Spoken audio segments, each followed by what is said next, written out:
عائشة رضي الله عنها وأرضاها تقول: دخل علي رسول الله صلى الله عليه وسلم. قالت: وكانت ليلتي. أين دخل عليها يا أحباب؟ دخل عليها في حجرتها. إيش هذه الحجرة؟ حجرة صغيرة مبنية بالطين والحجارة، وسقفها جريد النخل وسعف النخل وأعمدة وجذوع النخل، ما فيها تلييس، ما فيها إضاءة، ما فيها كهرباء، حجرة صغيرة. ومن صغر يا أخوان الحجرة الصغيرة، هذا بيت عائشة، هذا بيت الرسول عليه الصلاة والسلام، يعيش فيه يوم كامل، يجلس في هذه الحجرة مع عائشة. ما هو الفرش الموجود في هذا البيت؟ لا فرش فيه، ما في حجرة الرسول لا سجاد ولا موكيت، ما هو إلا الحصى. ووضع لرسول الله صلى الله عليه وسلم حصير في الزاوية، كان يضطجع على الحصير صلى الله عليه وسلم حتى يؤثر في جنبه صلى الله عليه وسلم. في هذه الحجرة تقول عائشة: نام النبي صلى الله عليه وسلم ووضع رأسه في حجري. النبي عليه الصلاة والسلام يا إخوان صلوا عليه وسلموا تسليما، وضع رأسه في حجر عائشة ونام. بينما هو نائم نزلت دموع عائشة رضي الله عنها وسقطت على وجنتي الرسول عليه الصلاة والسلام. فقام وجلس ونظر إلى عائشة، قال: يا عائشة ما لك تبكين؟ ما لك تبكين يا عائشة؟ تخيلوا يا أخوان عائشة في تلك اللحظة في ماذا تفكر؟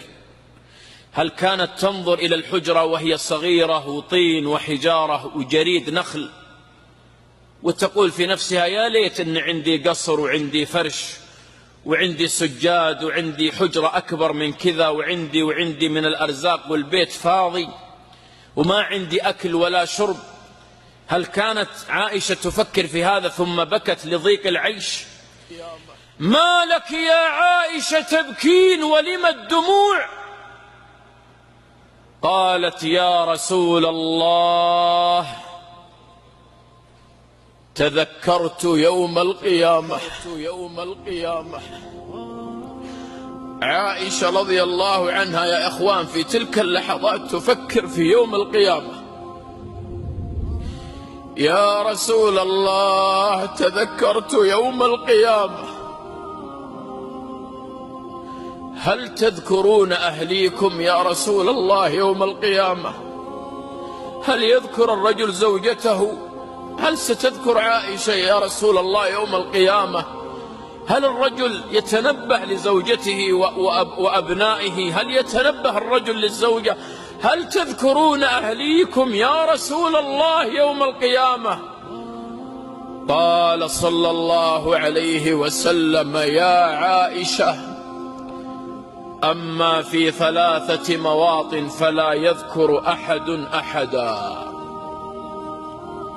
3 مواطن يا عائشة ما أحد يذكر أحد، ما أحد يلتفت إلى أحد، ما أحد يتنبه إلى أحد. أما في 3 مواطن يا عائشة فلا يذكر أحد أحد. قال: يا عائشة عند الصراط حتى يعلم العبد هل يجتاز الصراط إلى الجنة أم يسقط في النار. يا عائشة يا عائشة وعند تطاير الصحف حتى يعلم العبد هل يأخذ كتابه باليمين أم بالشمال. يا عائشة وعند الموازين حتى يعلم العبد هل يثقل ميزانه بالحسنات أم يثقل بالسيئات. وأنس رضي الله عنه يقول: يا رسول الله أطلب منك أن تشفع لي يوم القيامة. قال صلى الله عليه وسلم: أفعل يا أنس.